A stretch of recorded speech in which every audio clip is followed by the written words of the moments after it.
नमस्कार मेरे प्यारे साथियों। तो आज के इस वीडियो में हम चर्चा करेंगे जीवन की उत्पत्ति के सिद्धांतों के बारे में। धरती पर जीवन की उत्पत्ति आखिर कैसे हुई और इसके संबंध में कौन कौन सी थ्योरीज प्रचलन में हैं, उन्हीं सभी थ्योरीज को हम डिस्कस करेंगे। और धरती पर पैदा होने वाले पहले जीव कौन से थे और क्या चूहे सच में 21 दिन में अपने आप पैदा हो जाते हैं, इन्हीं सभी बिंदुओं पर आज के इस वीडियो में हम चर्चा करेंगे।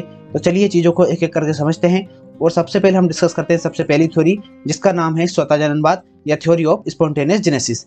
स्पॉन्टेनियस जेनेसिस की जो थ्योरी है, ये थ्योरी कहती है कि धरती पर जो भी जीवन की उत्पत्ति हुई है या जो भी सजीव है, उनकी उत्पत्ति हुई है निर्जीव पदार्थों से। ठीक है, निर्जीव पदार्थों से सजीव पदार्थों की उत्पत्ति बताती है और अरस्तु जैसे वैज्ञानिक इसके समर्थक रहे हैं।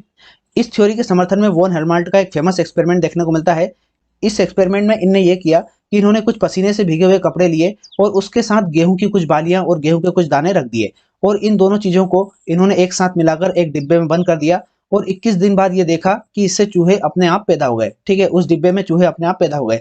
ऐसा इन्होंने अपने एक्सपेरिमेंट में बताने का प्रयास किया और इससे यह बताने का प्रयास किया कि निर्जीव पदार्थों से सजीव पदार्थों की उत्पत्ति हुई। यही बात यहाँ पर लिखी हुई है कि इस सिद्धांत के अनुसार निर्जीव पदार्थों से सजीव पदार्थों की उत्पत्ति होती है। यह सिद्धांत कहता है कि धूल एवं पानी से मक्खियां अपने आप पैदा हो जाती है और ओस की बूंदें अगर सड़े हुए मांस पर गिरती है तो उससे मांस के कीड़े उत्पन्न हो जाते हैं और कीचड़ और बारिश से पानी में मछलियां अपने आप पैदा हो जाती है। मतलब इस तरह की बातें जिनको आज हम अंधविश्वास मानते हैं, वो सारी बातें इस सिद्धांत में शामिल है। इसके समर्थन में हमें वॉन हेल्महोल्ट्ज का प्रयोग देखने को मिलता है, जो अभी हमने देखा था, जिसमें चूहे अपने आप उत्पन्न होना बताया गया था। पर वर्तमान में ये थ्योरी और ये एक्सपेरिमेंट दोनों ही मान्य नहीं है। दूसरी थ्योरी हमें देखने को मिलती है जीव जननवाद या theory of biogenesis. Theory of biogenesis जो है वो स्पॉन्टेनियस जेनेसिस थ्योरी के विरोध में आई। ठीक है, जिसने बोला था कि निर्जीव पदार्थ और सजीवों की उत्पत्ति हो रही है। तो इसके विरोध में रुडोल्फ विर्चाव नामक वैज्ञानिक ने 1858 में थ्योरी ऑफ बायोजेनेसिस प्रस्तुत की। इस थ्योरी में यह कहा गया कि जो भी सजीव पदार्थ है उनकी उत्पत्ति सजीवों से ही हो सकती है, निर्जीव पदार्थों से नहीं। इसके समर्थन में हमें लुई पास्चर का एक एक्सपेरिमेंट देखने को मिलता है। लुई पास्चर ने क्या किया, इन्होंने दो कुछ इस तरह की जार ली जिनकी गर्दन कुछ इस तरह की थी, हंस की गर्दन जैसी। और इन्होंने क्या किया, कुछ मांस के टुकड़े लिए, उनको अच्छी तरीके से स्टरलाइज किया, उनको उबाल लिया ताकि उनमें किसी भी प्रकार का कोई भी इन्फेक्शन बाकी न रह जाए। और दोनों मांस के टुकड़ों को इन दोनों जार में इन्होंने रख दिया। और इस जार में रखने के बाद क्या किया, एक जार का मुंह इसने बंद कर दिया और एक जार का मुंह इसने खुला रखा। अब इन्होंने कुछ दिन बाद ये देखा कि जिस जार का मुंह इन्होंने खुला रखा था उसमें यहाँ पर कीड़े उत्पन्न हो गए। ठीक है, और जिस जार का मुंह बंद था उसमें यहाँ पर किसी भी प्रकार के सजीव पदार्थों या कीड़ों की उत्पत्ति नहीं हुई। तो इससे इन्होंने ये बताया कि सजीव पदार्थों की उत्पत्ति सजीवों से ही हुई है, क्योंकि जार का मुंह यहाँ पर खुला हुआ था, इससे यहाँ पर मक्खियां आकर बैठी, जिससे मक्खियों ने अंडे दिए, उससे यहाँ पर कीड़े उत्पन्न हुए। और क्योंकि जिस जार का मुंह बंद था उससे यहाँ पर कोई भी सजीव पदार्थों का संपर्क नहीं हुआ और वहां पर किसी भी प्रकार के सजीव पदार्थों की उत्पत्ति नहीं हुई। यही सब बातें यहाँ पर लिखी हुई है, आप चाहें तो वीडियो को पॉज करके इसको पढ़ सकते हैं।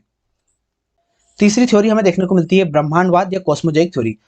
कॉस्मोजोइक थ्योरी जो है इसको रिक्टर द्वारा 1865 में दिया गया था और ये थ्योरी ये कहती है कि जीवन के लिए जो आवश्यक स्पोर्स हैं और जर्म्स हैं, ये धरती पर पैदा नहीं हुए और दूसरे ग्रहों से यहाँ पर आए। ठीक है, और इन्होंने ये कहा कि जो भी उल्का पिंड वगैरह धरती पर आकर गिरते हैं उससे ये स्पोर्स और जर्म्स धरती पर आए और उससे यहाँ पर जीवन की उत्पत्ति हुई। और आर्यनियस जैसे वैज्ञानिक इस सिद्धांत के समर्थक थे। तो इन्होंने ये कह दिया कि जीवन की उत्पत्ति के लिए आवश्यक जो भी स्पोर्स और जर्म्स है वो सारे ब्रह्मांड में घूमते रहते हैं और ये उल्का पिंडों के जरिए धरती पर आए थे।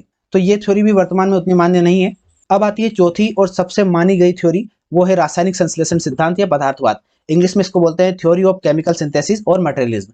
थ्योरी ऑफ केमिकल सिंथेसिस जो थी उसको रूस के एक वैज्ञानिक एआई ओपेरिन ने 1924 में प्रस्तुत किया था और इसी थ्योरी से मिलती जुलती एक और थ्योरी दी थी होल्डेन ने। ठीक है, तो ये जो केमिकल सिंथेसिस की थ्योरी है इसको होल्डेन ओपेरिन संकल्पना भी कहते हैं, क्योंकि होल्डेन और ओपेरिन नामक दोनों वैज्ञानिकों ने इसी तरह की थ्योरी यहाँ पर प्रस्तुत की थी। ये थ्योरी ये कहती है कि जो भी हमारा मूल या आदि रस था, देखिए मूल या आदि रस से मतलब ये है कि जब धरती स्टार्टिंग में बनी थी उस टाइम पे धरती पर स्टार्टिंग में जो लिक्विड था उसको यहाँ पर मूल या आदि रस कहा गया।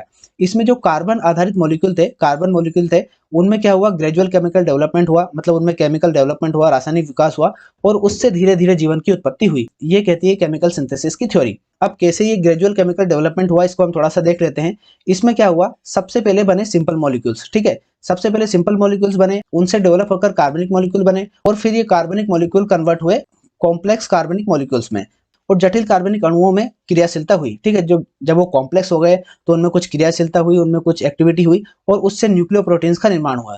और जब न्यूक्लियोप्रोटीन्स का निर्माण हो गया तो न्यूक्लियोप्रोटीन्स के पास एक पावर थी सेल्फ रेप्लिकेशन की, मतलब ये अपने ही जैसी बहुत सारी कॉपीज बना सकते थे और इन्होंने अपना सेल्फ रेप्लिकेशन किया और इससे इन्होंने नील हरित शैवाल या ब्लू ग्रीन एल्गी जैसे जीव बनाए, जिसको आप कुछ नदी तालाब वगैरह में देखते होंगे। कुछ इस तरह की ग्रीन एल्गी हमें देखने को मिलती है, यही होती है ब्लू ग्रीन एल्गी या नील हरित शैवाल। और नील हरीश सवाल जो थे ये धरती पर पैदा होने वाले पहले जीव थे। बहुत ही ज्यादा महत्वपूर्ण ये पॉइंट है, ठीक है, बहुत बार परीक्षा में पूछा जा चुका है कि धरती पर पैदा होने वाले पहले जीव कौन से थे, तो वहां पर आपको आंसर लगाना है ब्लू ग्रीन एल्गी। तो ये थी हमारी जीवन की उत्पत्ति से संबंधित सिद्धांतों की जानकारी। उम्मीद करते जानकारी आपको अच्छी लगी होगी। अच्छी लगी है तो प्लीज वीडियो को लाइक और कमेंट करके जरूर बताएं। साथ ही साथ हमारे चैनल को सब्सक्राइब करके बेल आइकन को प्रेस कर लें ताकि ऐसे ही वीडियो जब भी हम अपलोड करें तो उनके नोटिफिकेशन आपको टाइम टू टाइम मिलते रहे।